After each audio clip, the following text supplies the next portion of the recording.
At her own birthday party, my fiancée publicly announced that she was going to marry another man. The guests exchanged glances and looked at me sympathetically. Unexpectedly, I started applauding and offered a ring as a blessing. I said, "May you have a long and happy marriage and many children." Chapter 1. I took off the ring from my finger and held it out, but no one accepted it. Rebecca clenched the hem of her dress, glaring at me with resentment. The boy beside her smugly wrapped his arm around her shoulder. I sighed and placed the ring on a nearby table. I casually pulled someone over. Celine, since childhood, she loved trailing behind me and Rebecca. She looked at me cluelessly and asked, "What's up, Rich?" I asked her, "Have you been drinking?" She said no. I tossed her my car keys. "I've had too much. You drive, take me home." Got it. After just a few steps, Rebecca rushed over and grabbed me. "Richard, what do you mean by this?" I rubbed my temples and said, "Yesterday, due to an unexpected incident, we worked all night at the company. After the morning meeting, I went to the neighboring city. I only got back this afternoon and then went to get your gift. I originally just wanted to say happy birthday and leave." I glanced at my watch. "It's 8 o'clock now. I have another meeting at 10 and a flight to Paris at 6 tomorrow morning. Miss, I'm too tired to play games with you." Rebecca stood there utterly bewildered. I was genuinely exhausted. My temples felt like they were being drilled into. Without saying more, I broke free from Rebecca's grasp and left. Celine drove me to my doorstep. As I got out, I handed her the birthday gift I had prepared for Rebecca, a car key. Rebecca had wanted this car for a long time. "I went through a lot of trouble to buy it," Celine asked in surprise. "You're giving this to me?" I nodded and said, "Take the key and pick it up from the dealership yourself." "Thanks, bro." This time her gratitude was heartfelt. "Bro, are you breaking up with Rebecca?" "Yes, I'm canceling the engagement. If anyone asks, you don't need to hide it." "Got it. Rebecca really overstepped this time. You should have taught her a lesson long ago." I smiled, waved her off, and went inside. After showering, I forced myself to stay awake to finish the meeting. As soon as it ended, I collapsed onto the bed without any delay. When my secretary opened the door to wake me the next morning, I was still in a daze. It felt like I hadn't slept at all, just closed my eyes for a moment. My phone was full of unread messages and missed calls. Some were curiously asking what happened between me and Rebecca. Others were gossiping about whether I was breaking up with her.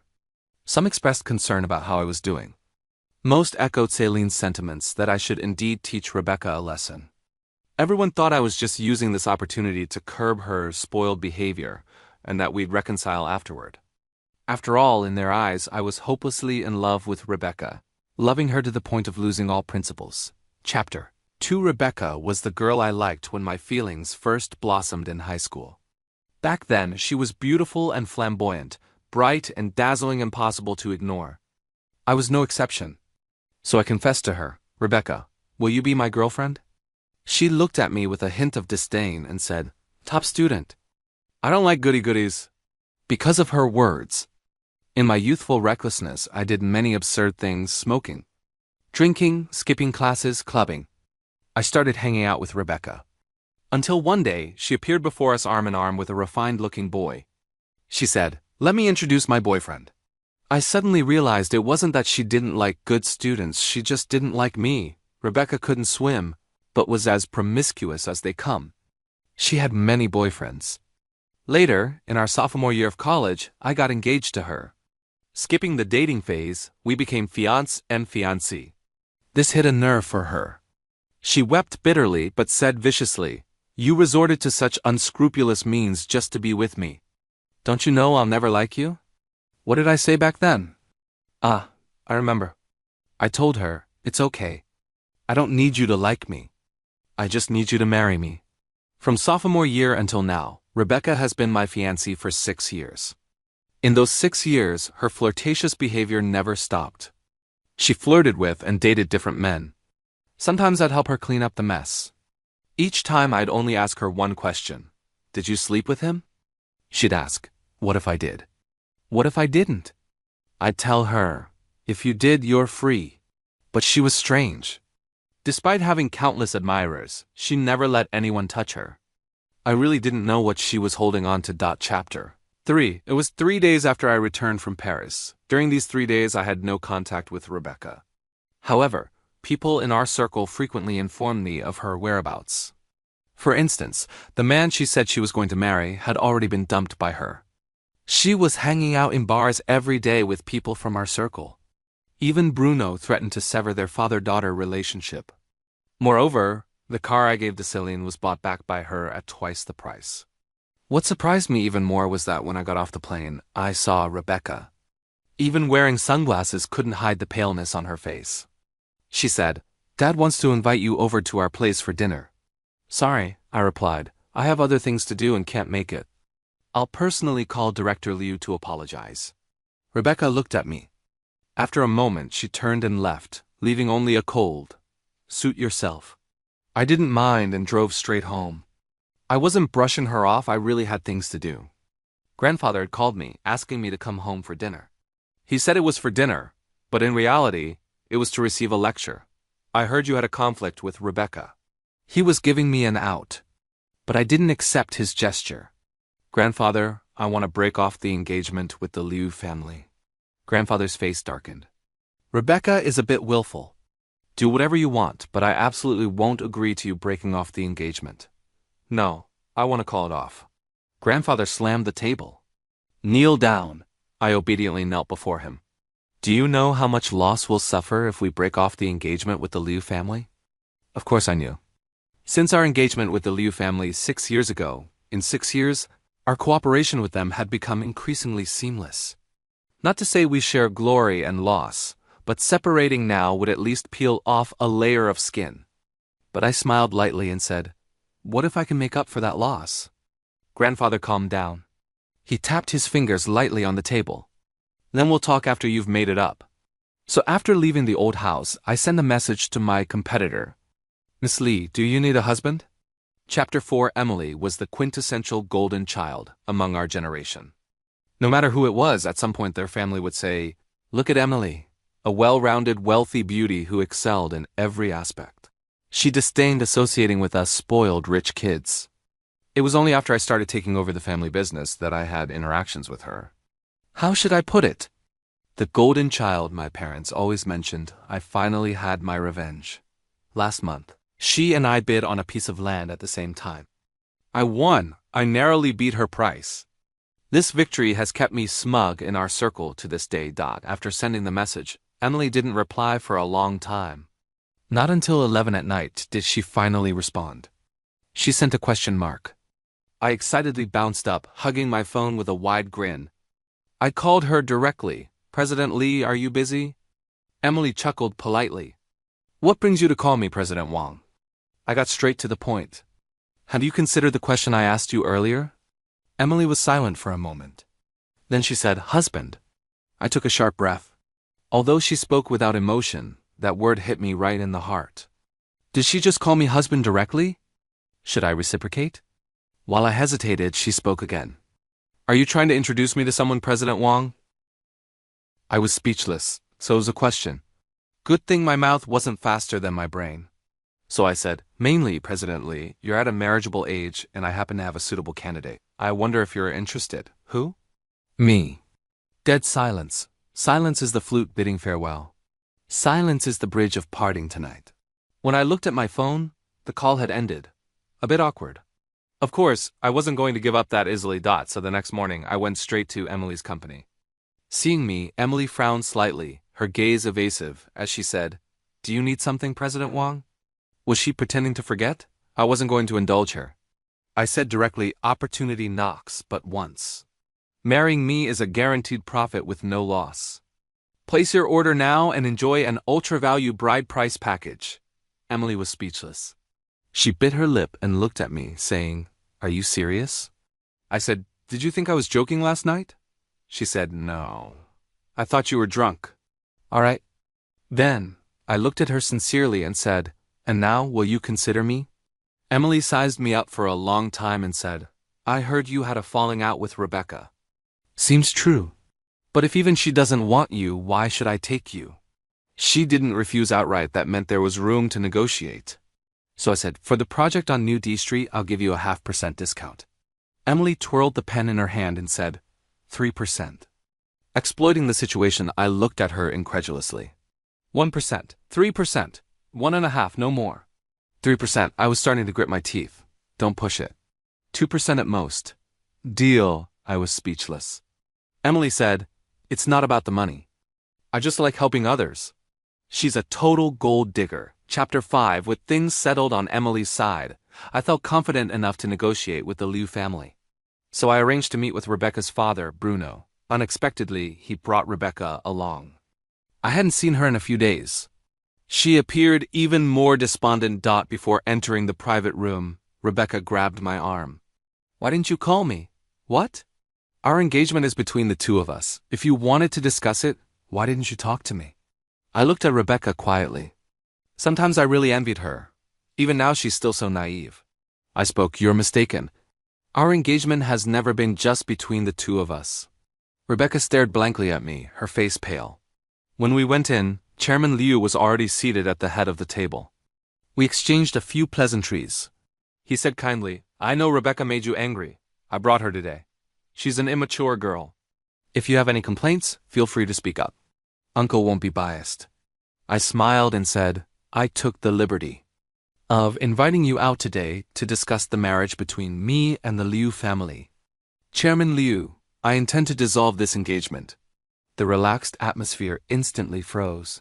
Rebecca abruptly stood up. She said, word by word, "I disagree." Chairman Liu's face darkened. "Sit down, you brat."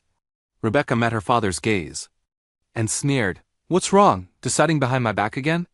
You forced me into the engagement against my will, and now you're canceling it against my will. What do I even mean to you?" Chairman Liu slammed the table. "Then what do you want? You disagreed when we got engaged, and you've been causing trouble for 6 years. How much embarrassment have you brought to both the Liu and Wang families? If you don't want to cancel the engagement, then what exactly are you doing?" Rebecca was stunned for a moment, then lowered her head. Chairman Liu gave her a deep look. "Leave," Rebecca left. Not only did she leave, but she also took me with her. She moved so quickly, grabbing my hand and running as if we were eloping, that I didn't even have time to react. I was speechless. What was this all about? "Rebecca, what are you doing?" She said nothing, but her hand gripped my arm tightly, squeezing harder and harder. I forcefully pulled her hand away, leaving 2 long red marks on my arm. I hissed in pain and cursed angrily. "Can't you trim your claws?" It was as if Rebecca just snapped back to reality. She glanced guiltily at the marks and cautiously asked, Are you okay?" I felt a knot in my heart. I really didn't know what Rebecca was up to. I always thought the obstacle to breaking off the engagement would be the Liu family. Maybe Rebecca could even help me. I didn't expect she'd become the first roadblock. "Rebecca, what exactly are you doing? Haven't you always wanted to cancel the engagement? Now that things are going your way, what are you fussing about?" After hearing my question, Rebecca suddenly laughed, but it looked more like she was about to cry. "Going my way? Does my opinion matter to any of you? Have you ever asked for my consent before making any decisions?" I seemed to understand what she meant. "So you feel that me proposing the cancellation hurts your pride? No problem, you can propose it. I can even tell everyone in our circle that you dumped me." I smiled and continued, "Actually, it doesn't have to be so troublesome. Didn't you already announce that you had someone to marry? Just breaking off the engagement now is perfectly reasonable." She said, "That's over." I asked, "What?" Rebecca looked at me and said, "I never intended to marry anyone else." I was silent for a few seconds. "But you'll eventually marry someone else." This was something I suddenly realized at her birthday party. 6 years I was already tired, but Rebecca seemed to have endless energy, still causing trouble. The person at the party that day might not have been someone she truly wanted to marry. But sooner or later she would get married. I'm not someone who likes to be passive. So I had to plan ahead and take the initiative. In the end, Rebecca and I parted on bad terms. She left with a resentful remark. "Richard, this time it's not up to you." Of course it's not up to me, but it's not up to her either. This is something that needs to be negotiated. Before meeting Chairman Liu, I had already taken Emily to meet my grandfather. We had a meal together and chatted casually. We didn't say much. Those who understood understood. That night, grandfather relented. "I'm old and can't manage you young people's affairs anymore. Do what you want." This time I went directly to Chairman Liu's office. In and out in an hour, the engagement was cancelled. We agreed to announce the cancellation on our respective official websites at 8 a.m. tomorrow. Emily asked me, "So, what exactly did you offer the Liu family?" At this moment, Emily no longer had her daytime aloofness, looking at me with curiosity. After leaving the Liu Corporation, I had called Emily, wanting to invite her to dinner.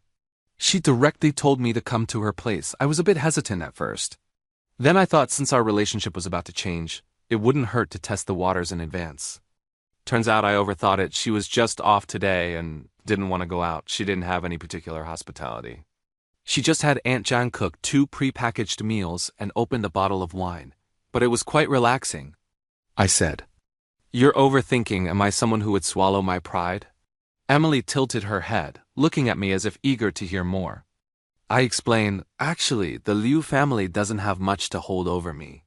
In these 6 years, no one was a fool. It was just mutually beneficial cooperation. There's only one thing, Clearwater Bay. The Liu family is the investor.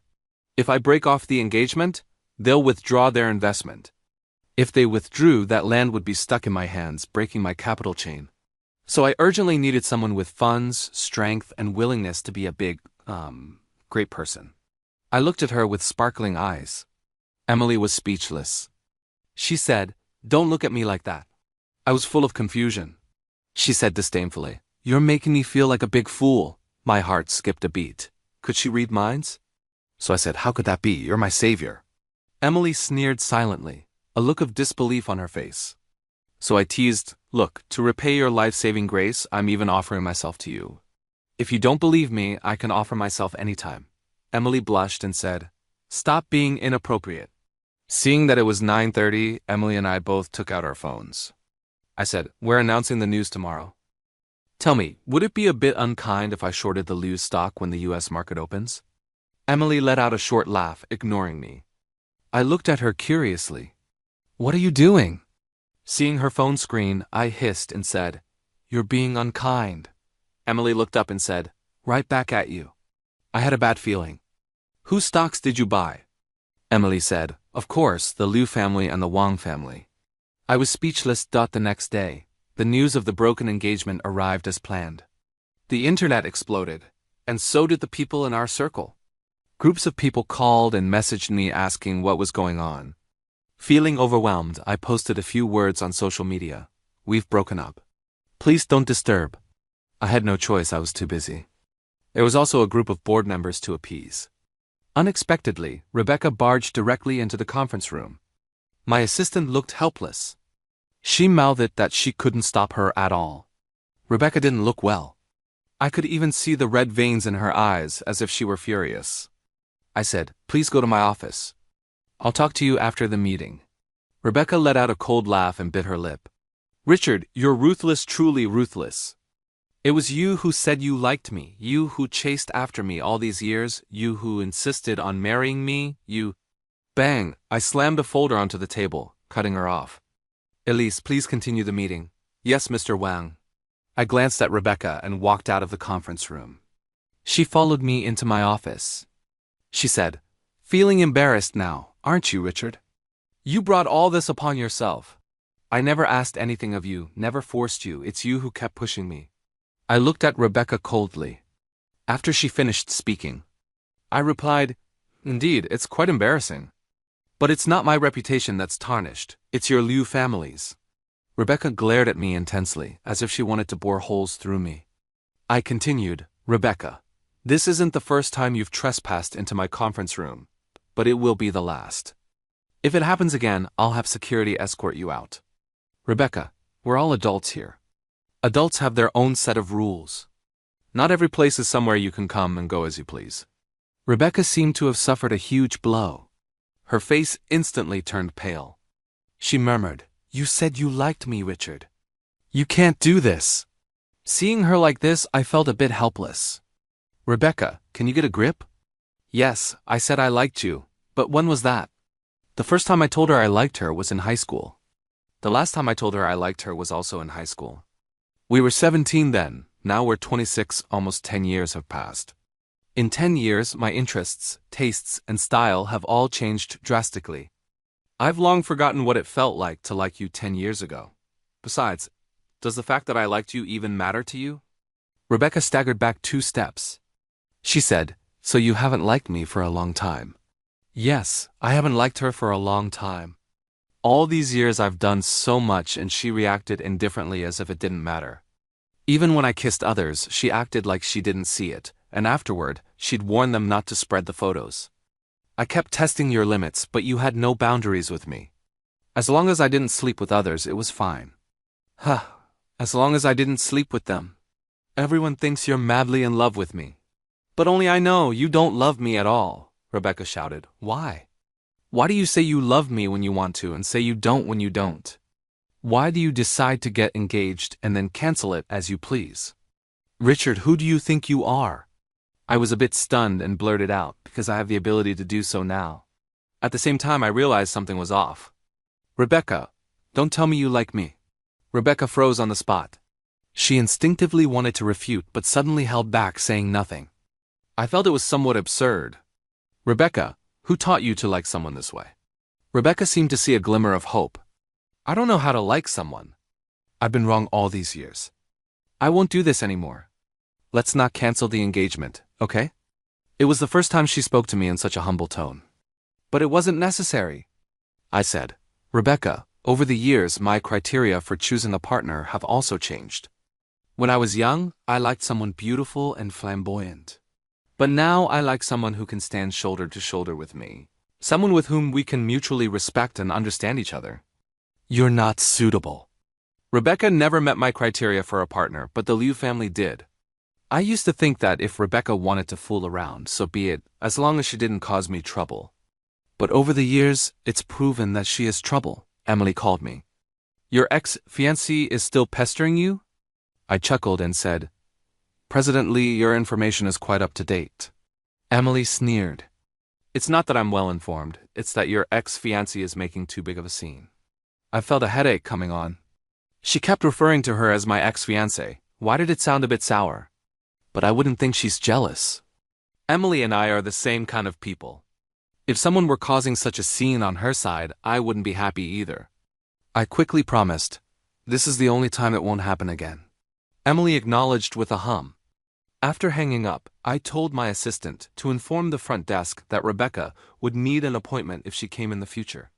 After a busy day, I finally appeased the board members. At the end of the workday, I unexpectedly received another call from Emily. Her tone was somewhat subtle. Your front desk asked me to make an appointment. I was speechless. But that wasn't the main point. I asked, You're here? Emily didn't speak. I immediately understood. I said, Please hand the phone to the receptionist. After resolving the issue with Emily, I instructed my assistant, in the future, if Emily comes, don't stop her, let her come up directly. Emily? My assistant looked astonished. I nodded. She silently gave me a thumbs up. Emily arrived.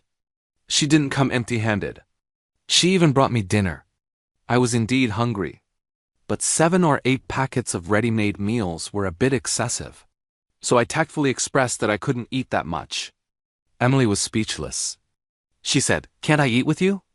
So Emily and I rearranged a spot in the office. We ate while discussing the Clear Water Bay project. After all, she'd be holding my lifeline in the future, so I needed to be open with her. By the time we finished talking, we were full.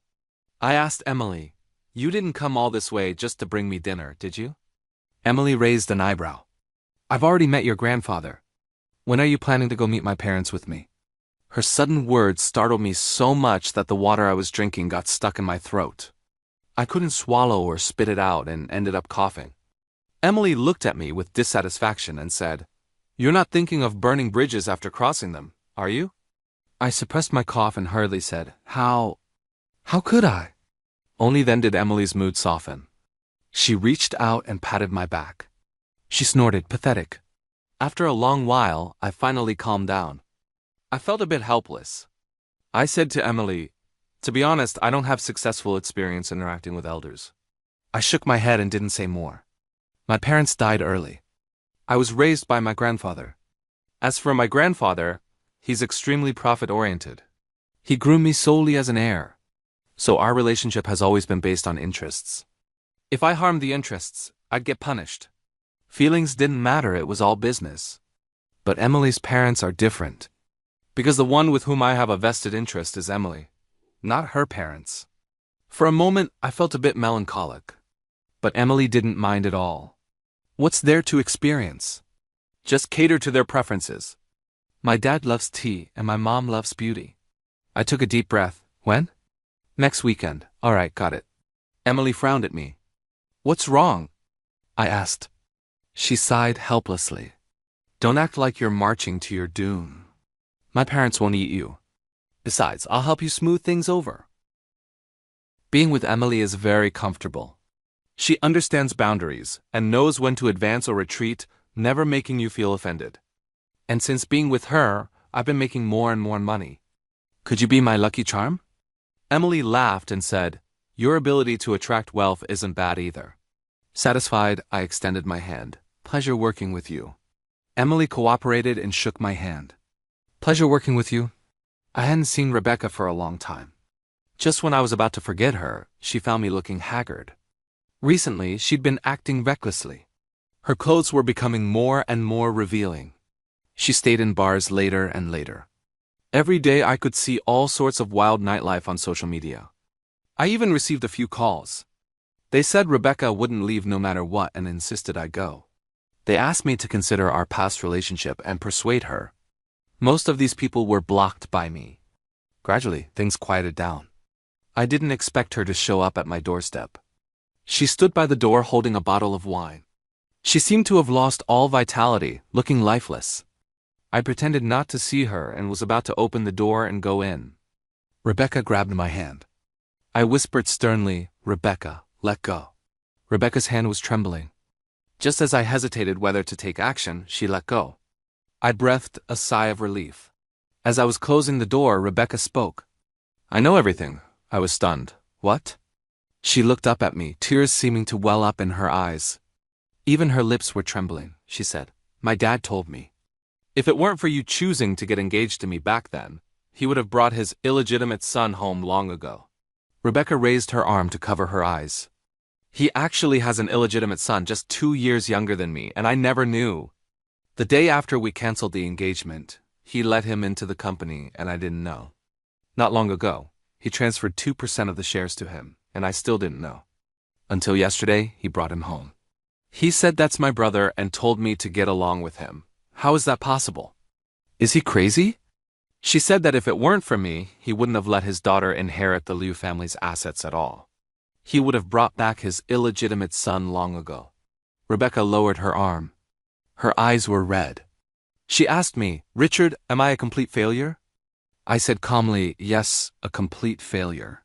Rebecca gave a bleak smile. You really hate me. You won't even give me a bit of comfort. She was drunk. I didn't want to reason with her. Rebecca took 2 steps back and leaned against the wall. She murmured, I always seem to be the one left behind. When I was young, I rebelled against him, went against him. I thought that as long as I didn't do what he said, I could make him uncomfortable. I thought indulging myself was a punishment for him. But he had already given up on me. And you? Rebecca looked at me, half crying, half laughing.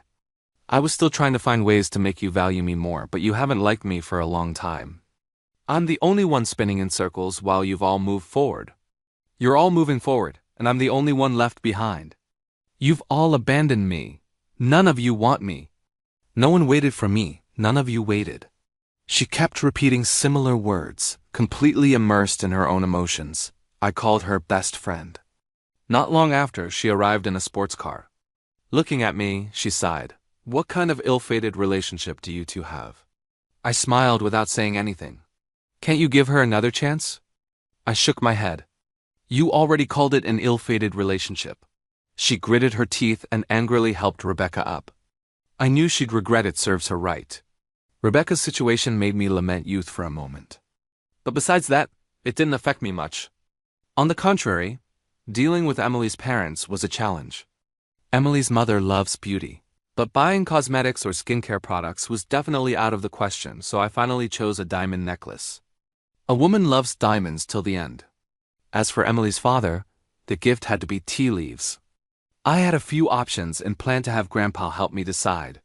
But after Grandpa looked them over, he gave me 4 words: penny-wise, pound-foolish. I was helpless. They're already expensive enough. Grandpa snorted. Wait. After a while, he took out a cake of tea. Take this. Looking at the simple packaging, I said, Are you trying to get me thrown out? Grandpa rolled his eyes. Can't you recognize a treasure when you see one? This one is worth 10 of what you're holding. Really? Get out. In the end, I took it. After all, why not?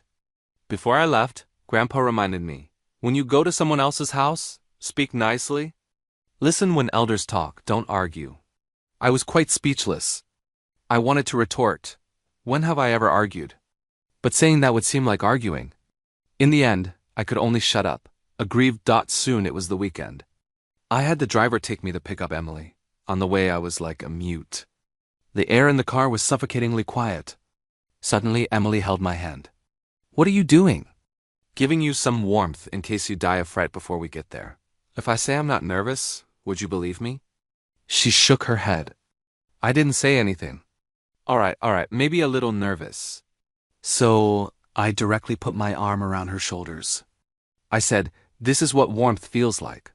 She asked, Are you sure you're not taking the opportunity to take advantage of me? I sneered, Aren't I supposed to? She pursed her lips and nodded. The atmosphere at the Lee family was more harmonious than I expected. Emily's father cooked. The food was delicious. Emily's mother seemed only responsible for being beautiful. But she was indeed stunning after all. She used to be an actress. They liked my gifts very much, especially Emily's mother, who put on the necklace immediately. It's just that the direction of the conversation afterward was a bit puzzling. Emily's father asked, When are you planning to get married? Emily looked at me. When are you planning to marry me? I really wanted to scold her. Was she trying to throw me under the bus? So I said, I can do it any time. It's up to Emily. I'll follow her lead on this. Emily looked at me. I raised my eyebrows at her. She then said, My idea is to get the marriage certificate at the end of the month and hold the wedding at the end of the year. I was dumbfounded. Emily's mother was very happy, excitedly discussing wedding plans with us. I felt confused until we left. Sure enough, talking about money is easier. As I was leaving, she said seriously, Let me know when you've made up your mind. Made up my mind about what? Get the marriage certificate at the end of the month? Wedding at the end of the year? Emily said, In business we need to add some insurance to our cooperation. Isn't marriage a natural thing? Lying in bed that night, I began to think about marriage. I weighed the pros and cons, analyzed gains and losses, and found myself in a dilemma. But after drinking a glass of water, I suddenly had an epiphany. Emily seemed to have given me a false proposition. I originally intended to marry her. Does it matter whether it's sooner or later? Obviously not. So I sent her a message. Emily, I've thought it over. Emily replied with a question mark. I ignored her and went straight to sleep. The next day, I told her, Let's get married. Emily looked at me speechlessly and asked, Are you sure? I was puzzled. Weren't we originally planning to get married? After saying that, I immediately signed a check for $200 million and handed it to her.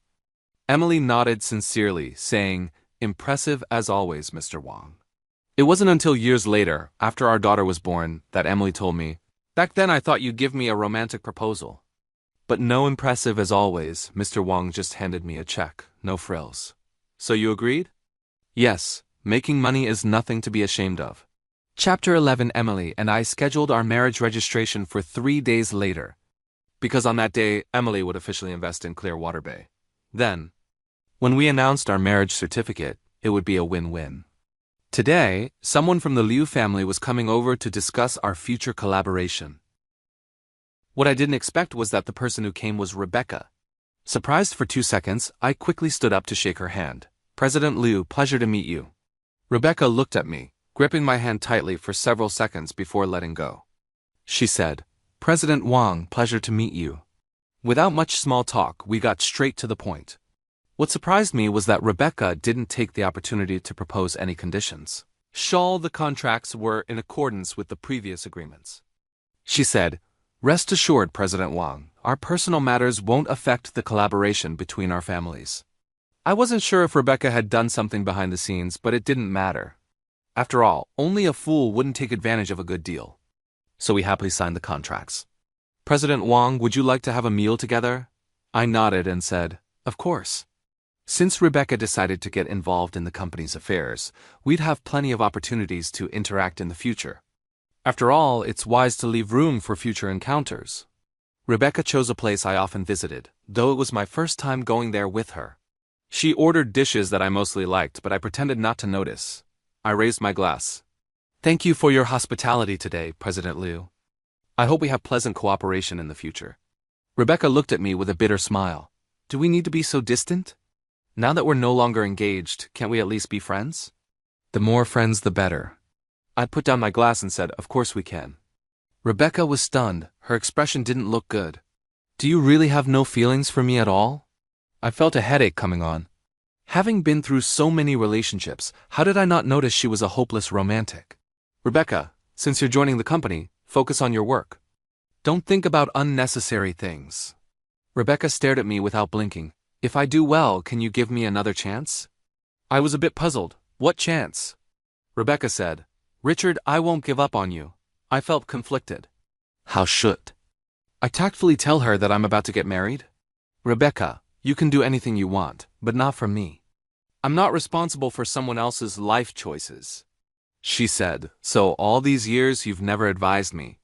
Whatever I wanted to do was my own business and had nothing to do with you. Once I did something that crossed your bottom line. You'd kick me away, right? Rebecca's emotions became agitated. I looked at her and said, so are you blaming me? Rebecca's eyes showed panic. She said, that's not what I meant. I rubbed my temples. Rebecca, I've carved my own path through hard work and setbacks. I can't even be sure that the road I'm on is the right one. Why should I plan your life for you? Again, you can do anything you want, but don't involve me. I'm not responsible for your life choices. I got up to leave. Rebecca reached out to stop me. At that moment, the door of the private room was pushed open. Emily walked in. I heard from the manager that you were here. I stepped forward and put my arm around her shoulder, saying, let me introduce you, this is Emily, my wife. Ignoring Rebecca's pale face after her stunned reaction, I pulled Emily away. What? Using me? What? Aren't you MI? Has the law recognized it? Then can I exercise my husband's rights in advance? Emily chuckled softly and held my hand. Of course you can, hubby. Chapter 12. It seemed I had greatly upset Rebecca. She grabbed me regardless of the occasion. Don't do this, Richard. Don't treat me like this. You're lying to me, right? You're taking revenge on me, aren't you? Her eyes were full of pleading as she looked at me. Before I could react, Emily directly slapped her and said, Miss Liu, please have some self-respect. Rebecca covered her face, her eyes filled with rage. She growled, get lost. Give Richard back to me. Emily smiled slightly and said, Miss Liu, you and Richard have already cancelled your engagement. She shouted, this is between Richard and me. It has nothing to do with you. With that, she quickly raised her hand to hit Emily. But just as she was about to make contact, I grabbed her hand, pulled forcefully, and pushed her to the ground. Are you okay? I asked, looking at Emily with concern. Rebecca, who had been looking at me, now had the light in her eyes extinguished. I sneered at Rebecca and said, Rebecca, this is really meaningless. Whether you're truly regretful or not, we've already cancelled our engagement. So please swallow your emotions, even if it bites, and stop bothering me. Emily and I went down to the underground parking lot. Before getting into the car, she suddenly pulled me. What's wrong? She looked at me with a smile in her eyes. President Wang, you're pretty cool. I've found that I kinda like you. I raised an eyebrow. Just a little, Emily said. Then a bit more. I lifted my hand to smooth her hair and said, approved by President Wang, we have a partnership. We're going to get married. We might even spend a lifetime together. I didn't mind developing feelings for Emily. 2 days later, Emily and I got up early. We rushed to the Civil Affairs Bureau, where our assistant had already taken a number for us. Shoulder to shoulder, head to head, we took a registration photo. To be honest, my heartbeat accelerated at that moment.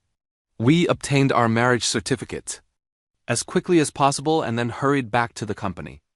Emily officially invested her funds.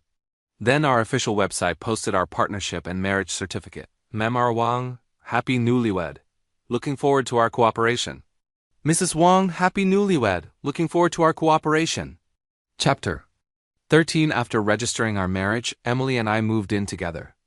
I bought a property very close to both our workplaces. We're very compatible, whether in work or in life. This made my life gradually more fulfilling. Feeling triumphant, I began to expand my business territory. I wanted to dabble in any profitable industry. No way around it. After a strong alliance, one becomes bold. Gradually, Emily and I were dubbed the money-making couple. I gladly accepted this title. I hadn't followed news about Rebecca for a long time. When I heard about her again, she had already been sent abroad. This made me quite curious. Her father was indeed very disappointed in her.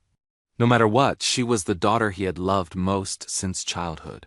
His grooming of an illegitimate son wasn't because he preferred sons over daughters, but because he wanted Rebecca to get back on the right path. The Liu family wasn't a feudal household. There was no throne to inherit, so there was never any talk of abandonment. Especially since Rebecca had now started doing proper work. So what exactly happened that made them send her abroad? I asked Emily. She hesitantly explained to me she wanted to fight me to the death and her dad found out. Fight to the death? How? Rebecca's idea was simple, steal business. She wanted to snatch it aggressively, regardless of cost or profit. But she had no say in the company. As soon as she issued the orders, her dad found out. They had a heated argument. Rebecca threatened that she wouldn't let Emily have peace. Such willfulness made her father completely disappointed. To prevent her from causing trouble, he simply sent her abroad. Why didn't you tell me? She glanced at me. Tell you what? That your ex-girlfriend is still hung up on you? Are you that idle? Of course I'm not idle. I'm very busy. I have to manage business and prepare for the year-end wedding. My plan was to outsource it and accept various sponsorships. When Emily heard this, she pouted and came over to kiss me. In the end, I had no choice but to reluctantly, helplessly, and unwillingly compromise. Later, that wedding was arranged by me to be very grand, like a dream. Rebecca also came. She was dressed elaborately, as if to steal the groom. But she did nothing, sitting quietly and leaving quietly. Afterward, Emily tiptoed and kissed me. She said, "Mr. Wang, please take care of me for the rest of our lives."